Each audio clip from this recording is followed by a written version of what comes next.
Sí, tenemos varias bajas hoy por cuestiones de salud y sí, básicamente por cuestiones de salud. Seguro vacaciones también, como ya entran las clases, ya están los que ya entran. Sí, no, pero no, vacaciones no se están afectando ahorita. Igual, seguir orando por los hermanos que están enfermitos, para que el Señor les ayude para que pronto puedan recuperarse. Hermanita Jenny, ¿verdad?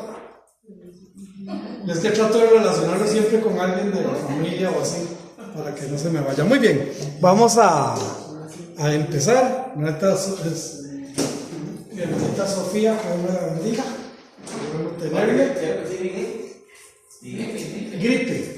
Una gripe muy fuerte que desde hace días él andaba por el lado de Punta Arenas y parece que ese cambio fuerte de clima le afectó bastante. Entonces, por eso es que ha estado enfermito. Ok, muy bien, vamos a empezar y lo primero que tengo que decirles, Ya terminamos con el otro tema. Hoy vamos a arrancar con la literatura apócrifa y pseudoepigráfica. Okay, vamos a ver esto. Es importante saber, hermanos, como dije ahora hace un ratito, no son temas teológicos, o sea, todavía no vamos a agarrar la Biblia para tocar un tema, pero sí son temas sumamente importantes, porque una de las quejas o uno de las cosas que la gente allá afuera dice, ¿por qué la Biblia católica es diferente a la Biblia cristiana? Es que ustedes tienen cambiado, a la Biblia de ustedes les falta libros, a la Biblia de ustedes les falta esto, les falta aquello. Todo esto tiene que ver con esta literatura, con los libros apócrifos que vamos a ir desarrollando a partir de ahora. Por lo tanto, vamos a ver mucha historia, vamos a ver mucha terminología, pero también vamos a hacer una comparación entre los libros apócrifos y los libros de la palabra de Dios para ver una evidencia todavía más práctica de lo que estamos hablando. Así que vamos a empezar con la literatura apócrifa y aquí quiero empezar a hablar de estos dos términos. Para nosotros, los cristianos, es literatura apócrifa o literatura falsa. Sin embargo, para la Iglesia Católica y algunas otras denominaciones la consideran deuterocanónica. En otras palabras, de un segundo canon. Ok, ahora después vamos a ver más adelante lo importante sobre esto del canon, pero lo que nosotros llamamos literatura apócrifa es lo que muchos que la defienden la llaman literatura deuterocanónica, o sea, la consideran palabra de Dios en un segundo canon, es lo que quiere decir esta palabra. Y la palabra pseudoepigrafía, pseudoepigráfica, ahí tengo un error ahí, pseudoepigráfica, vamos a ver de qué se trata. De este término casi nadie lo comenta, casi nadie lo menciona, porque es literatura que ni siquiera llega a apócrifa, o sea, ni siquiera llega al nivel de literatura apócrifa, pero es importante porque también en algunos casos se ha tocado, como por ejemplo lo que hemos tal vez escuchado en algún momento, el Evangelio de Judas, que Jesús tenía un amante y que el amante era María Magdalena, y todo ese tipo de tonteras salen de literatura pseudoepigráfica, que vamos a explicar de qué se trata la literatura pseudoepigráfica. Es el tipo de literatura que en ámbitos cristianos se les considera falsos o no canónicos. Esta palabra es sumamente importante. Ya nosotros sabemos que cuando estamos hablando de un grupo de libros canonizados, estamos hablando de un grupo aceptado por los cristianos o un grupo aceptado por los judíos en cuanto al Antiguo Testamento. Entonces son libros, cuando hablamos de libros o literatura canónica, estamos hablando de algo de mucho peso. Es lo que tanto los judíos consideraban literatura de palabra de Dios, y también los cristianos consideramos en ese término lo mismo. Entonces, un libro apócrifo es un libro falso que no está en los cánones bíblicos. Los libros que llamamos no inspirados y que nunca podrán estar a la par de la palabra de Dios. Lamentablemente, los que creen que son libros deuterocanónicos los ponen a la par de la palabra de Dios, por eso los incluyen en la palabra de Dios. Ellos lo consideran parte de la palabra de Dios. Para nosotros no podemos ni siquiera pensar en que un libro apócrifo y menos un libro pseudoepigráfico sean parte de la palabra de Dios, o en otras palabras, parte del canon bíblico. En el Antiguo Testamento, el texto masorético o los libros masoréticos, y en el Nuevo Testamento lo que es los libros receptos. Estos libros son importantes para la historia, pero esto no los hace inspirados. O sea, los libros apócrifos usted va a encontrar historia. En algunos casos, historia comprobable. En algunos casos, historia no comprobable, pero historia al fin y al cabo. Por ejemplo, en los libros apócrifos encontramos Primera y Segunda de Macabeos. Los macabeos fueron un grupo de sacerdotes que pelearon con las armas para restaurar precisamente la liturgia cultica dentro del templo. Entonces ellos lucharon, y toda esa historia usted la encuentra en los libros apócrifos. En otras palabras, ¿qué les estoy diciendo? Los libros apócrifos son libros de historia, pero no por eso podemos pensar o podemos ponerlos a la par de la palabra de Dios. Para los judíos son importantes, igual para nosotros como la historia, ¿verdad? Si quisiéramos saber, si alguien quiere saber cómo fue ese periodo de aproximadamente 100 y resto de años de la familia de los macabeos, y cómo ellos con las armas tuvieron que pelear para poder restaurar los sacrificios y la orden sacerdotal, usted puede leer Primera y Segunda de Macabeos. ¿Quién me levantó la mano? Mi hermano. La Septuaginta ya los incluía, ¿verdad? Ahorita vamos a hablar de eso. Sí los incluyó, porque la Septuaginta está hecha con un canon alejandrino. Y es importante entender para qué fue la traducción de la Septuaginta, porque esto es sumamente importante, pero lo vamos a ver más adelante. Sí, mi hermana. Fue hecho por un canon alejandrino, ¿es? Sí, por canon alejandrino, que ahorita más adelante lo voy a mencionar la razón. Es que aquí lo dice, la introducción de los libros deuterocanónicos, aquí dice que formaban parte de la versión griega llamada Septuaginta, hecha probablemente a partir del año 250 a.C. Dice que fue la versión usada en un principio por los judíos de habla griega y por los primeros cristianos. A los libros de la Biblia hebrea se les llama también protocanónicos, o sea, del primer canon. Exactamente. Entonces, bueno, voy a explicarlo, lo tengo aquí en mis notas, pero lo voy a explicar rápidamente. Cuando se da la traducción de la Septuaginta, que fue del hebreo al griego, la intención no era conocer la palabra de Dios tal y como nosotros lo conocemos. La intención era traducir libros importantes para la cultura judía, poderlos traducir al griego y estudiarlos. O sea, no había ninguna connotación espiritual ni ninguna connotación de que se consideraba palabra de Dios, me doy a entender, sino que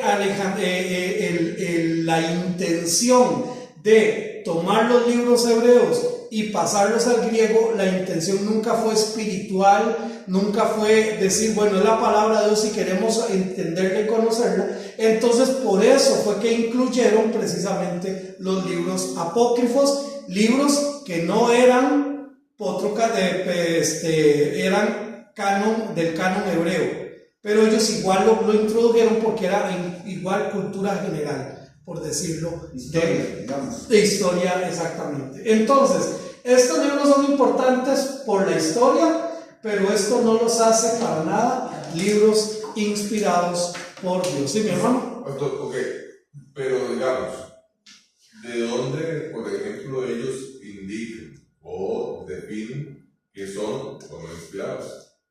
Ok, eso lo vamos a dar también más adelante, pero el punto es, y aquí voy a irme de una vez a la raíz del cacho.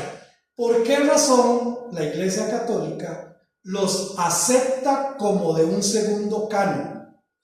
La razón es simple en este sentido. Desde ya 1400, los estudiosos de la palabra de Dios en la Iglesia Católica estaban diciendo, ¿de dónde salen las indulgencias?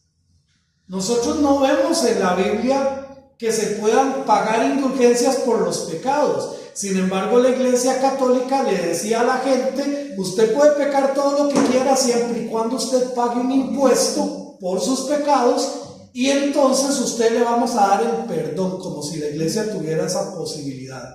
Entonces ya empezaba desde 1400, empieza esta revoluta de misa por los muertos, de el famoso, ¿cómo es que se llama? Que mueren y quedan en el purgatorio, y entonces hay que pagar misas para irlos sacando poco a poco, el bautismo de los niños, porque todo eso le generaba dinero a la Iglesia Católica. Todavía eso se mantiene. Sí, entonces ellos dijeron, sí, tienen toda la razón, en los 66 libros inspirados por Dios y aceptados, tanto el canon hebreo como el canon cristiano no está, pero incluyeron los libros apócrifos, los declararon deuterocanónicos, y adivinen qué, ahí sí está el bautismo de niños, ahí sí está las misas por los muertos.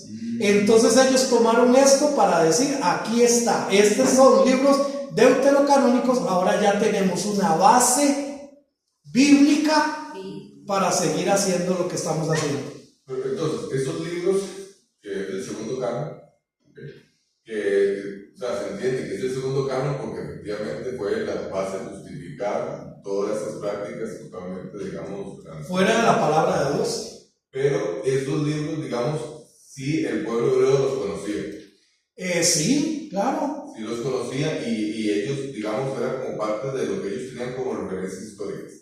Sí, e incluso nunca fueron aceptados dentro del canon hebreo. Entonces, o sea, solo como para referenciar, como para alguna cosa, o sea, como por ejemplo prácticas paganas, inclusive, podrían tenerse. Claro, de hecho vamos a ver algunas de ellas, pero es como nosotros tenemos libros de, bueno, voy a hablar de mi tiempo, libros de Alberto Cañas, ¿verdad? Como escritor. Yo no los considero palabra de Dios, pero son libros importantes para leer de la historia de Costa Rica, ¿verdad? Digamos, como Cocorín. Todo eso. Entonces, para la percepción hebrea, nunca los consideraron deuterocanónicos. Los únicos que lo consideraron deuterocanónicos fue la Iglesia Católica, y la razón es la que acabo de dar, para poder tener, según ellos, una base bíblica. Para nosotros, los hijos de Dios, siguen siendo y seguirán siendo literatura apócrifa, literatura falsa, literatura no inspirada. Ok, muy bien, vamos al siguiente. Al tiempo que se desarrollaba la literatura apocalíptica, cuando hablo apocalíptica estamos hablando de todo el Nuevo Testamento y terminando con la literatura apocalíptica que fue Apocalipsis, también se desarrolló otro tipo de literatura extrabíblica. Aunque religiosa, esa literatura no fue incluida dentro del canon bíblico, nunca. ¿Por qué se consideraba religiosa? Bueno, porque habla de algunos ritos religiosos no basados en la palabra de Dios, no basados en el texto hebreo, no basados en lo que después conocimos como el texto Receptus, pero religiosa al fin y al cabo, y vamos a ver por qué de esta literatura, pero nunca fue incluida dentro del canon bíblico, ni por los hebreos, dentro del canon hebreo, ni por la iglesia cristiana dentro del texto Receptus. Nunca nadie. Incluso voy a verlo más adelante que Jerónimo más bien habló en contra de los libros apócrifos, y Jerónimo es quien traduce la Vulgata Latina o la Biblia católica al latín. Y él habla mal o habla en contra de los libros apócrifos. Entonces, nunca fueron aceptados dentro de ningún canon bíblico. Entonces, él fue Jerónimo. Sí. Él fue entonces, perdón que lo grabé. Tranquila. Fue uno de los pocos, junto con Martín Lutero, otros más, que se rebelaron contra lo que la Iglesia Católica enseñaba. Ok, vamos a ver. Hago la referencia a Jerónimo, pero Jerónimo está en distancia de siglos totalmente por otro lado. O sea, Jerónimo está en el siglo I. Y entre el siglo I y el siglo II se da la primera traducción al latín. Y esa traducción la hace Jerónimo. ¿Ok? Y Jerónimo no es que estaba en contra de la Iglesia Católica. Jerónimo estaba en contra de aceptar la literatura apócrifa. ¿Ok? Y ya Martín Lutero, estamos hablando de 1500 y resto, que era parte de todo un movimiento que ya casi tenía 100 años, este movimiento. Pero bueno, fue el que pegó las tesis, el latín las pegó, por lo tanto era una discusión teológica la que él quería tener, por eso las escribió en latín. Y Martín Lutero, esto es también importante, Martín Lutero nunca renunció a ser católico, nunca. Él nunca renunció. Si él hubiera querido realmente conocer a Jesús y buscar a Jesús, hubiera renunciado al catolicismo y hubiera buscado la iglesia del Señor, que ya estaba ahí desde hacía mucho tiempo, desde que el Señor la fundó. Entonces, esto es importante también para entender la connotación cuando hablamos de Martín Lutero o los luteranos, tiempos, unos cuantos añitos después. Que ahí, digamos, es donde, por ejemplo, la iglesia como tal, nosotros no somos protestantes. Exactamente. Y la iglesia no es protestante, la iglesia es la iglesia. Así es. El protestante es ellos porque siguieron siendo católicos, pero protestando de algunas cosas que no les parecían. Claro, y nosotros tenemos que entender que la iglesia del Señor, no voy a usar denominaciones, la iglesia del Señor, desde que Él la fundó, nunca ha dejado de estar. Ha estado bajo varios nombres como los arnoldistas, los albigenses, los anabautistas y los bautistas. Nunca ha dejado de estar. La iglesia del Señor siempre ha estado, ¿verdad? Entonces, por eso nosotros no nos consideramos protestantes. O sea, la iglesia bautista no nace de la protesta. Claro, usted pone en Google cuando nació la iglesia bautista, le hablan de 1600 y resto, pero es cuando pierde el ana o rebautizadores y queda solamente bautizadores o bautistas. Pero desde antes, desde siglos antes, siempre ha habido un pueblo que ha guardado la palabra del Señor. Siempre ha habido un pueblo que ha ido en contra de todas estas doctrinas. Siempre ha habido un pueblo que ha defendido la palabra de Dios y el mensaje de Dios. Esa fecha, digamos, de los 1600, digamos, lo hacen solo por el hecho de la denominación como tal, no porque haya, digamos, un fundador como lo hay, digamos, en cualquiera de las otras, digamos. Exactamente. Usted habla, por ejemplo, de los testigos de Jehová, como los joselistas, o de los adventistas, José Smith, sí. Ellos sí tienen, digamos, un movimiento que se origina a través de un exactamente, de alguien. Sí, y hay un inicio. Ajá. A partir de eso hay un inicio, pero la iglesia bautista no, más bien fue Los perdiendo. anglicanos vienen igual de la parte de esa protesta, o sea, todos ellos Sí. vienen igual que la iglesia católica, que nace con Santillán. Sí. La Iglesia Católica en el 323 aproximadamente que nace la Iglesia Católica. Los metodistas tienen una persona que vive volando a la familia Wesley. Sí, Juan Wesley y el hermano. Sí, mi hermanita. Entonces, la iglesia, porque sí he conocido bautistas y no es protestante, era. Ay, no. Es que siempre he conocido bautistas. Evangélicos, no. No, evangélicos no. Pero no es protestante, es. Ay, Reformada. No. Es esto. Ay, perdón que lo diga, es que pensé Tranquilo. que era, pero no, es diferente. Esta iglesia, este tipo de iglesias que, perdón que lo diga, pero son esas iglesias que todo lo exageran. Vamos a ver, Eso es de los pentecostales, gracias.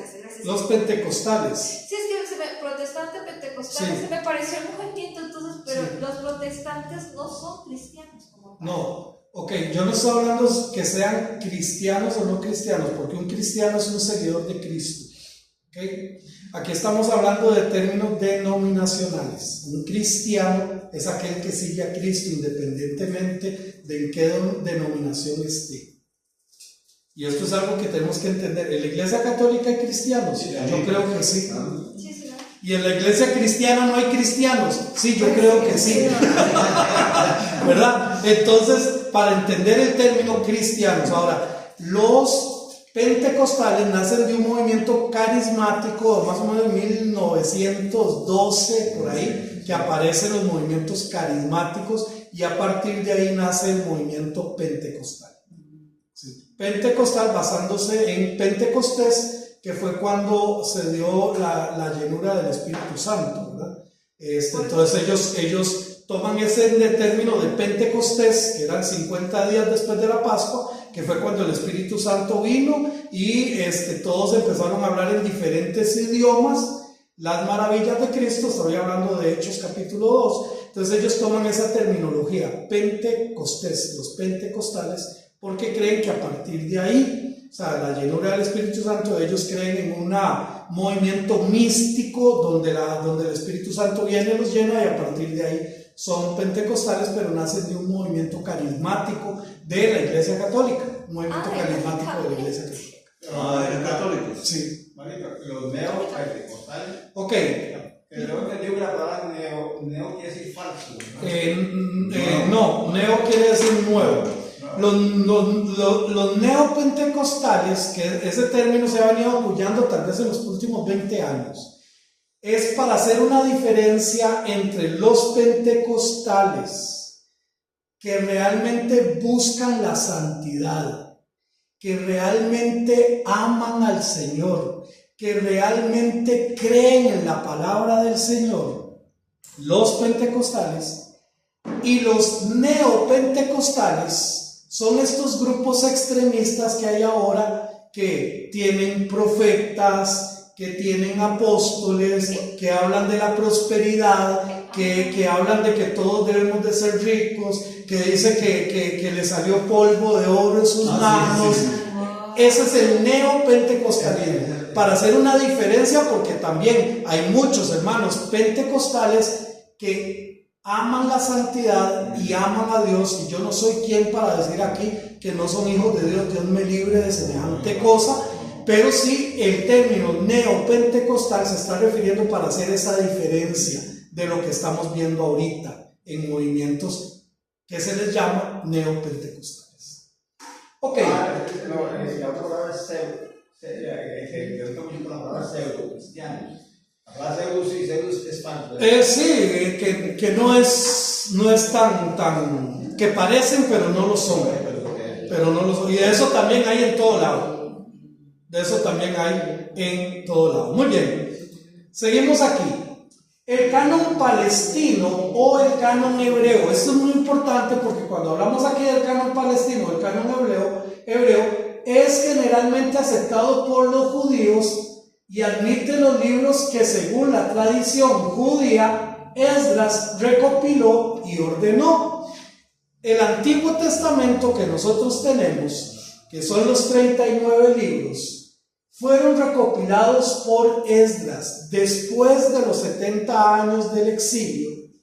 Él recupera, él compacta los libros de la ley, compacta los salmos y compacta los profetas. Pero eso es del Antiguo Testamento, ¿no? Estoy hablando del Antiguo Testamento, única y exclusivamente. Entonces Esdras, el escriba, los une, por decirlo de alguna manera, y a partir de ahí tenemos ese canon palestino o canon hebreo, que los judíos de aquel entonces, los judíos 200, 300 años antes de Cristo, los judíos 100 años, 200 años después de Cristo, aceptan como el canon hebreo, como la palabra de Dios que nosotros conocemos como Antiguo Testamento. Los judíos, y quiero ser enfático en esto, porque la palabra de Dios, Dios se la dio a su pueblo, a Israel, y los judíos aceptan este canon como palabra de Dios. Desde siempre, desde Esdras hasta el día de hoy, los judíos siguen aceptando este canon como el canon hebreo, como palabra de Dios. Ok, vamos a ver, entonces. Perdón que pregunte, pero sí. Cuando usted dijo los 70 años, ¿fue después del exilio? Después del exilio, los 70 años del exilio en Babilonia o los sirios, el pueblo de Israel, los judíos, regresan a la tierra, era la promesa que Dios les había hecho. Cuando ellos regresan, toda esta historia usted lo lee en Esdras y Nehemías. Cuando ellos regresan, entonces el escriba Esdras empieza a recopilar los libros de la ley, lo que nosotros conocemos como lo del Pentateuco, lo que ellos conocen como los libros de historia, lo que nosotros conocemos como los libros de poéticos, todo eso ellos empiezan a recopilarlos. Y Esdras hace un compendio, una pequeña biblioteca. Recuerden, la palabra Biblia quiere decir eso, precisamente, libros o biblioteca. Entonces eso es lo que ellos consideran el canon palestino o el canon hebreo hasta el día de hoy. Los judíos consideran que el canon palestino o el canon hebreo es palabra de Dios. ¿Y a qué te referías con los 200 años? Es que eso fue una pregunta. Ok, cuando hablo de los 200 años antes de Cristo y 200 años después de Cristo, es para hacer la ligadura entre el Antiguo Testamento y el Nuevo Testamento. Lo que nosotros conocemos como el Antiguo Testamento, los judíos lo consideraban palabra de Dios. 200 años después de Cristo, los judíos lo seguían considerando palabra de Dios. El Antiguo Testamento, lo que nosotros conocemos como el Antiguo Testamento. O sea, como decir 200 años antes o 200 años después, o inclusive hasta el día de hoy, los judíos lo siguen considerando como la palabra de Dios. Es lo que nos quiero decir. Exactamente. Muy bien. Aunque el canon oficial del Antiguo Testamento... Perdón. Sí. Eso, digamos, es porque, bueno, tengo entendido que hay, digamos, en los judíos, entre ellos mismos, como diferentes tipos de creencias, que hay unos que son mucho más extremistas, digamos. Si quisiera decir que hay unos que prácticamente solo los Pentateucos reconocen como la Torá, y el resto ya es referencial. Sí, esto es, cuando hablamos de los judíos, tenemos que hacer igual, siempre la división. Una cosa es como nación, como pueblo, como decir los nicaragüenses, los costarricenses, los panameños. Los judíos, en términos generales, consideran que el canon hebreo está bien. Ahora, en términos religiosos, hay unos judíos que solo aceptan la ley, los 5 primeros libros de la ley, nada más. Ellos creen que eso es palabra de Dios y todo lo demás no. Ahora, dentro de ese espectro de judíos, con términos generales, como una nación, hay otros judíos que aceptan la ley y el resto del Antiguo Testamento, pero nada más. No te aceptan el Nuevo Testamento porque ellos no están creyendo que Jesús es el Mesías. Pero también en ese gran espectro de familias judías, de nación judía, hay quienes son judíos mesiánicos, que son judíos que aceptan el canon hebreo y aceptan a Cristo Jesús como su Mesías y por lo tanto creen en el Nuevo Testamento. Sí, que la gente diga, si son cristianos, y ellos dicen, no, yo no soy cristiano. No, cierto. Sí, es cierto. Y hay algunos que sí dicen, nosotros somos seguidores de Yeshua. Ahora son judíos por nacionalidad, mesiánicos porque aceptan a Cristo Jesús como el Mesías. Y son nuestros hermanos en Cristo. Correcto, no son cristianos, son judíos mesiánicos. Exactamente. Sí. ¿Estamos? Ok. Aunque el canon oficial, ojo que estoy hablando de oficialidad, del Antiguo Testamento no fue fijado hasta el año 90 después de Cristo en el llamado concilio de Jamnia. Oficial, o sea, quiere decir que antes no era oficial.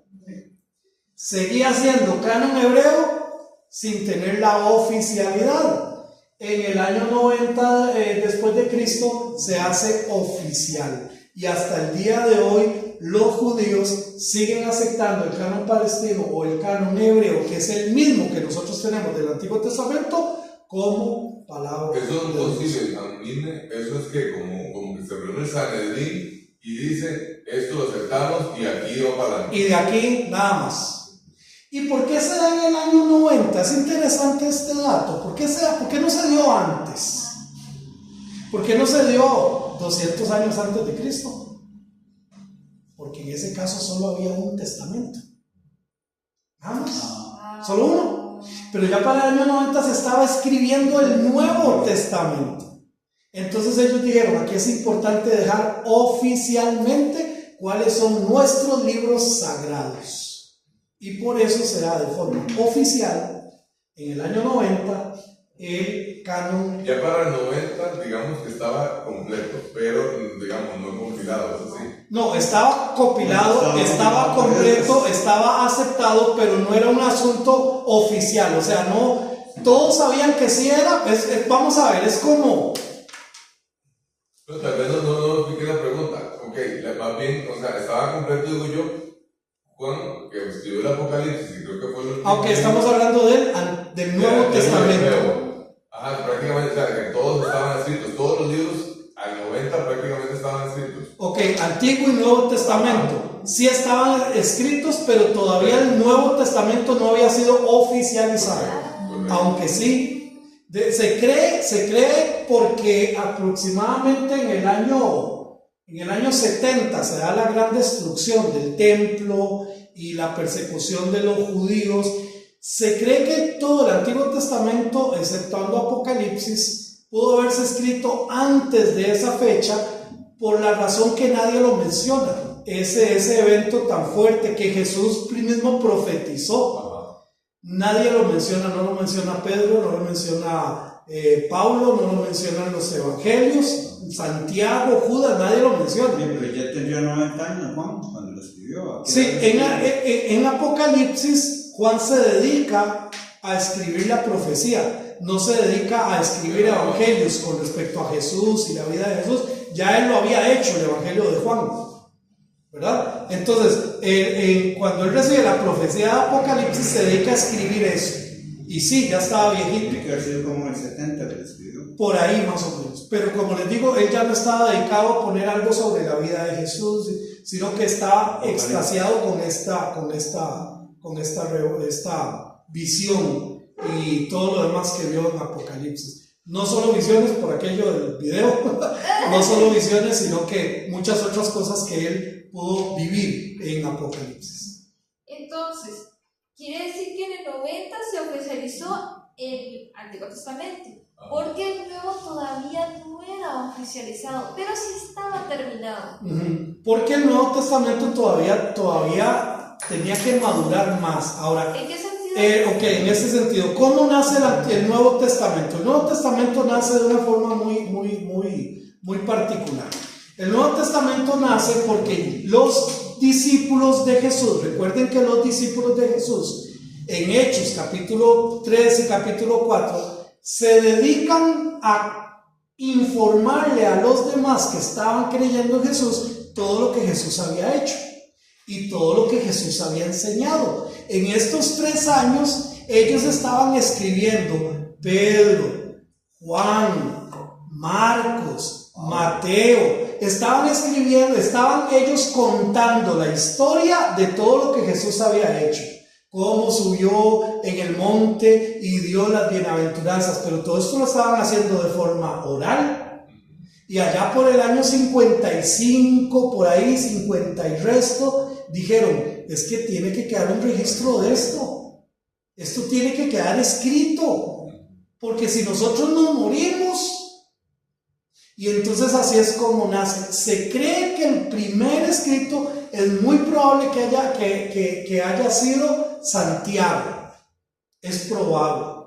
Algunos hablan que pudo haber sido Juan o Mateo. No importa, porque todos se escriben en un lapso de 20-25 años.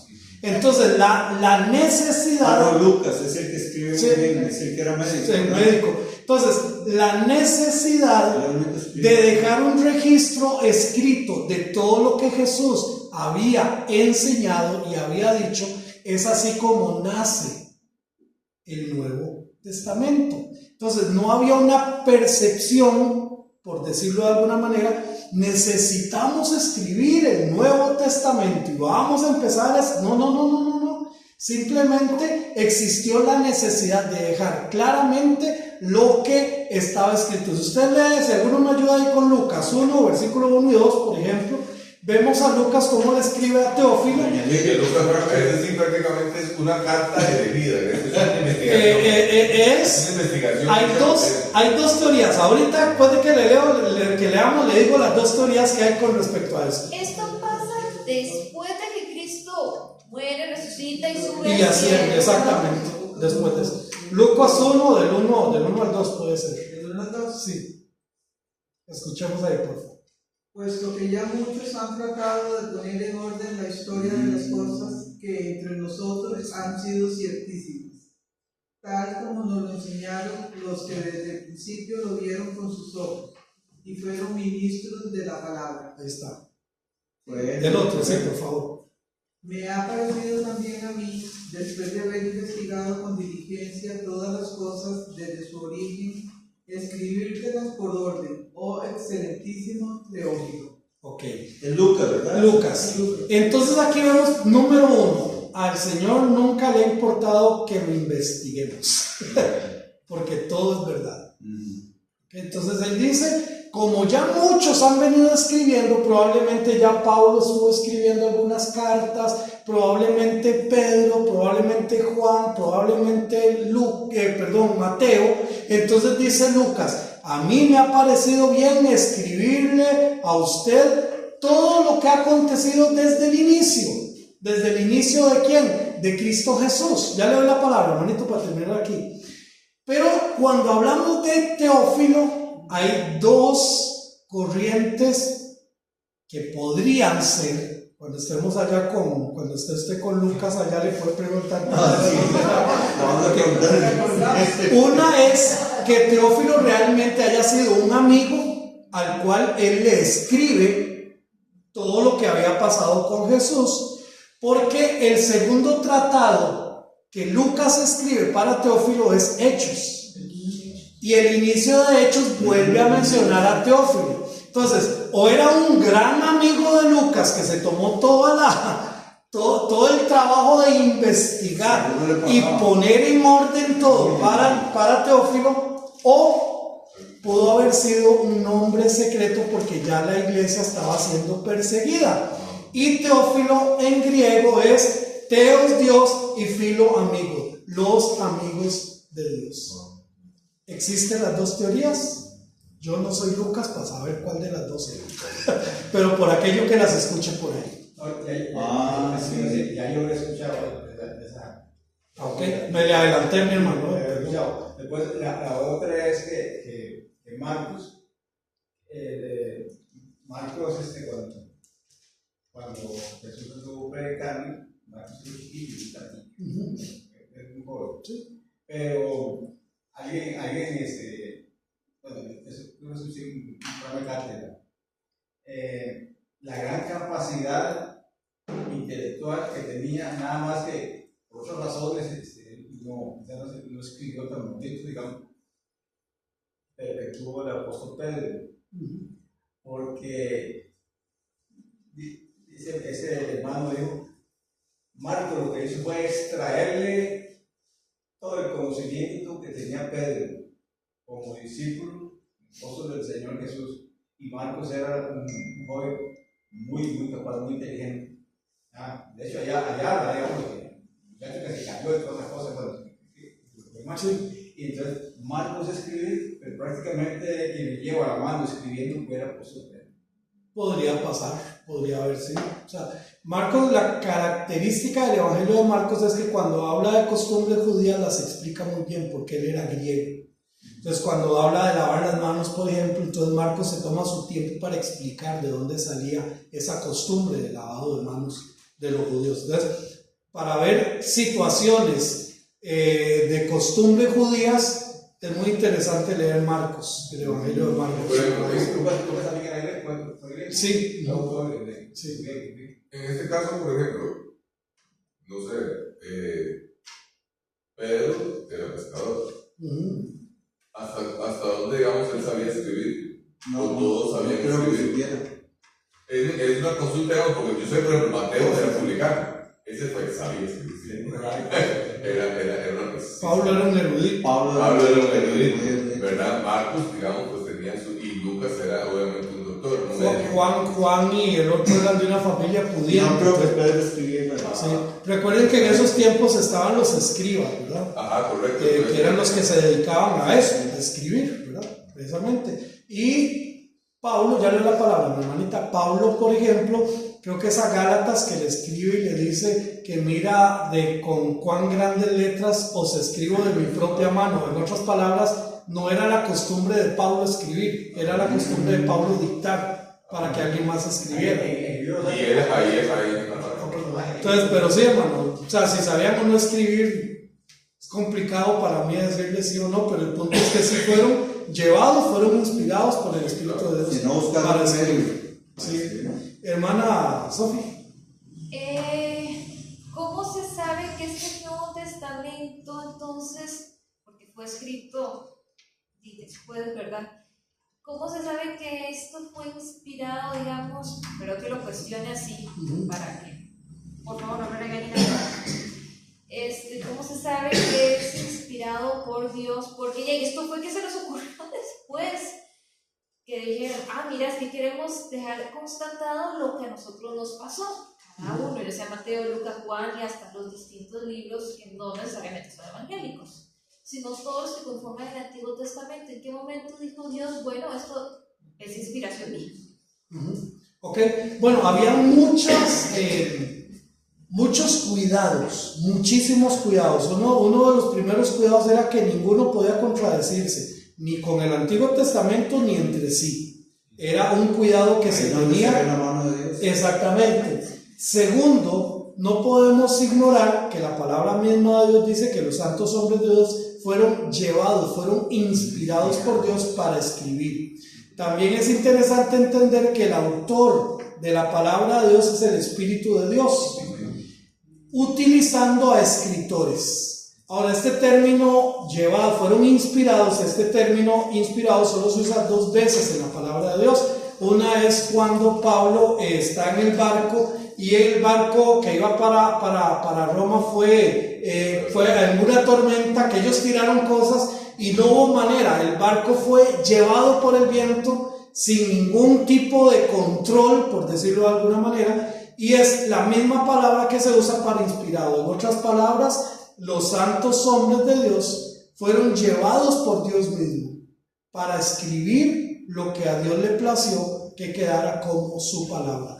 Después de muchos cuidados, de muchas reflexiones, es que se toman precisamente los 27 libros del Nuevo Testamento y se considera eso, el Nuevo Pacto o el Nuevo Testamento, el que habla Jesús en la Cena del Señor. Esta es mi sangre del Nuevo Pacto. O sea, no es que digamos, bueno, sí se les ocurrió, pero no fue como que a mí se me ocurrió, mira, es que quiero dejarlo constatado, sino que Dios permitió. Exacto, fueron llevados. Que pasara y se inspirara. Sí. Porque al menos Pablo, yo me imagino que Pablo tiene que haber escrito un montón de cosas más. De hecho se habla, ¿verdad? Hay cartas, digamos, que él dice, por ejemplo, en la Biblia dice, por ejemplo, Que menciona. Ajá, la misma carta de tal, de esa tal. Sí, y nos quedó, y no quedó registrada. Entonces Pablo escribió muchas cosas, pero las que están allí fueron porque Dios permitió precisamente que fueran lo que nosotros conocemos como el nuevo pacto. Ok, entonces vamos a ver si puedo ver una más. Por lo menos es larguita esa que ven, pero espero que no sea muy complicada. Ok, el canon hebreo. Canon hebreo es la lista que los eruditos de antaño reconocieron como libros inspirados por Dios en el primer pacto o el Antiguo Testamento. Recuerden que para muchos judíos solo hay un pacto. Lo que nosotros conocemos del Antiguo Testamento lo consideran como el pacto. ¿Okay? Porque no consideran al Nuevo Testamento por las razones que ya había explicado. El canon hebreo entonces es la lista o canon de libros bíblicos hebreos inspirados, establecida definitivamente para el judaísmo en el siglo II de nuestra era. Cuando hablo del judaísmo no estoy hablando de religión, estoy hablando de la nación. Como judíos siguen aceptando que esos libros son los libros inspirados por Dios, que son palabra de Dios, aunque muchos no lo creen, pero son los libros que ellos aceptan. No incluye el Nuevo Testamento. No, estamos hablando de los 39 libros del Antiguo Testamento. Gracias. Con todo gusto. Este canon fue consensuado por un grupo de sabios o rabinos que habían escapado del asedio de Jerusalén en el año 70 y habían fundado una escuela en Yamnia. Entonces, en el año 70 se funda esta escuela de rabinos, de maestros judíos, y en el año 90 dicen: estos son los libros que nosotros consideramos inspirados por Dios en hebreo. ¿Cómo le llaman? Hay diferentes, le llaman la Taná, le llaman la Torá, y le llaman el pacto, simplemente. ¿El pacto? O la palabra de Dios. Toda esta terminología se acepta dentro del canon hebreo. Voy a llegar hasta aquí porque ya son las 7:33, así que vamos a acabar. Llegamos hasta las 8.